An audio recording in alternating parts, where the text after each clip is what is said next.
In a very peaceful area in the Danvers region in Ukraine, Mykola lives with his pregnant wife Nastya. Both of them are known as the first eco-settlers in the area. Nastya is an artist who likes drawing and wood carving. She even makes a wood angel for Mykola so he can have a protection amulet.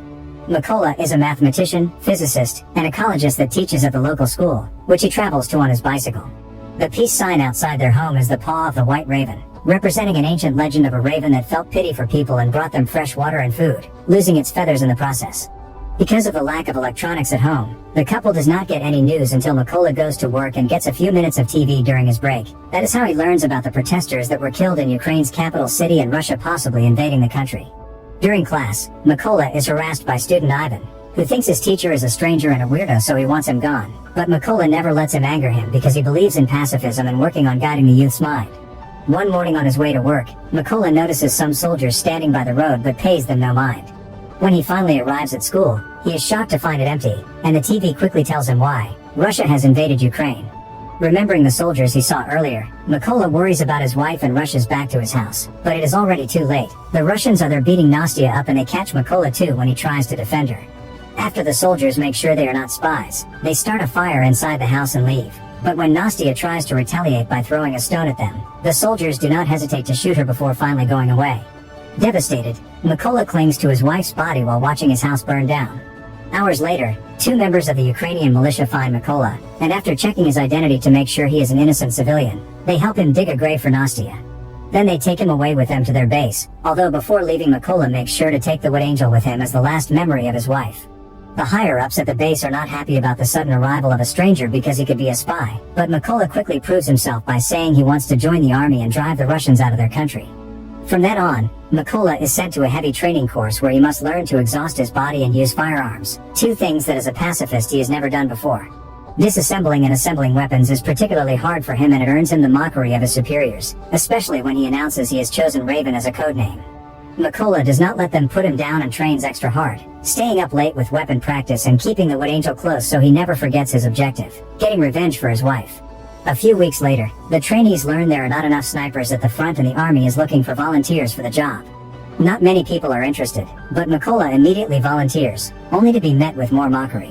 Still not willing to give up, Mykola takes a challenge to prove himself. He disassembles and reassembles an AK-47 while blindfolded in under 20 seconds, finally earning everyone's respect. They also start calling him Raven as he wanted.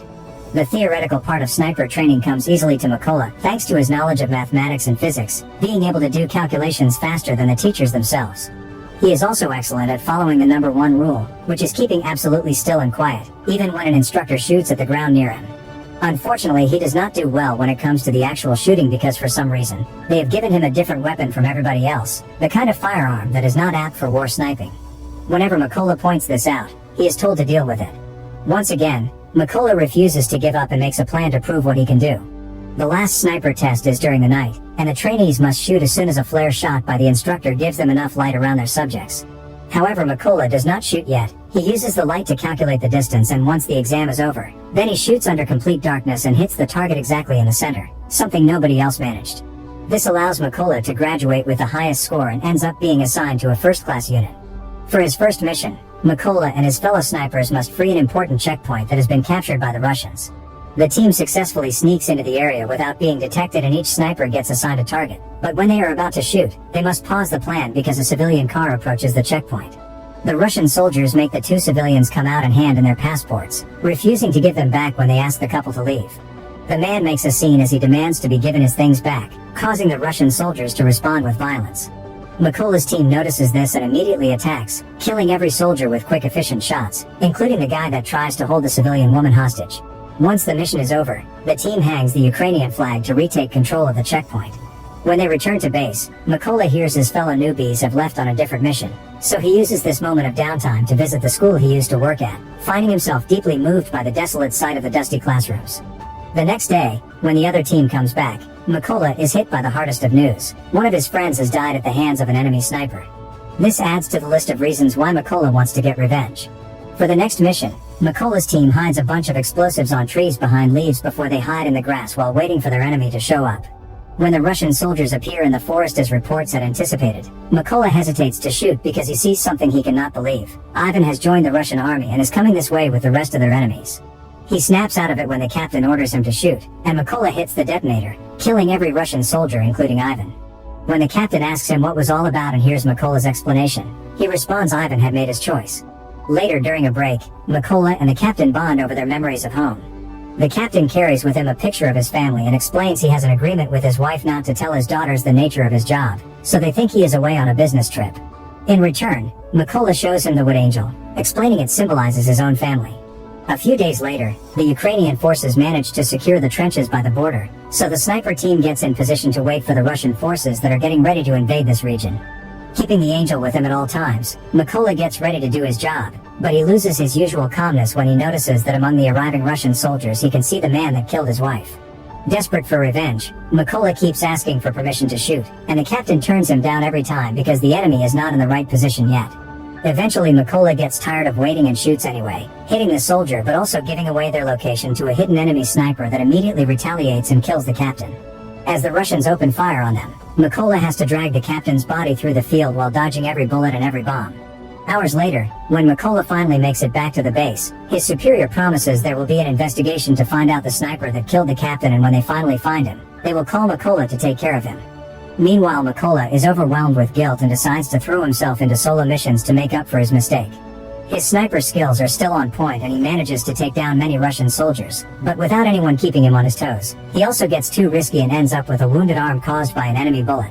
Mykola goes to a secret hideout to take time to recover and watch the news to get an update on the political status of the negotiations with Russia, but his break is interrupted by an important call.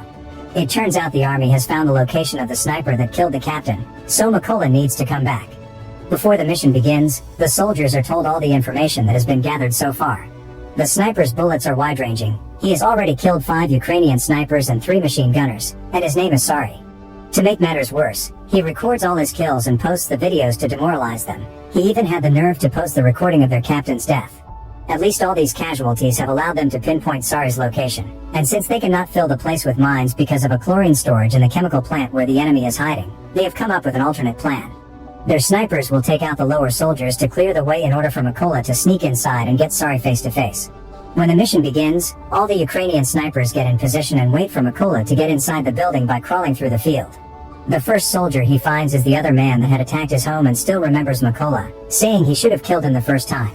After killing him with one quick and satisfying shot, Mykola gives his teammates the okay to attack, prompting all the Ukrainian snipers to fire at the same time and managing a sweep of the area without raising any alerts. There are only 2 Russian snipers left, including Sari. They do not notice there is something wrong until they stop receiving messages over the comms and go to check on their fellow soldiers, finding them all dead. While Mykola uses the chance to get deeper into the building unnoticed, Sari calls for backup and sends the other soldier to keep watch before he returns to his spot, where he is surprised to see a little wood angel. At that moment Mykola comes out, jumping on Sari to kill him with a knife while the other Russian soldier falls victim to a grenade that is waiting for him. Then the backup that Sari called for arrives at the area, so Mykola uses Sari's radio to tell the new soldiers that they will pay for what they did. As soon as the Russian truck parks, the Ukrainian soldiers open fire on it, eliminating all the targets in seconds. Now that Mykola has avenged his wife, his friend, and his captain, he decides to take a break and go back home to visit Nastia's grave, making sure to fix the cross that had fallen. Sadly, as much as he misses his home, he cannot stay because there is much more work to do for his country. Soon he is on another solo mission, ready to bring down as many Russian soldiers as necessary. Make sure to subscribe and turn on notifications so you can watch more videos like this. Thanks for watching.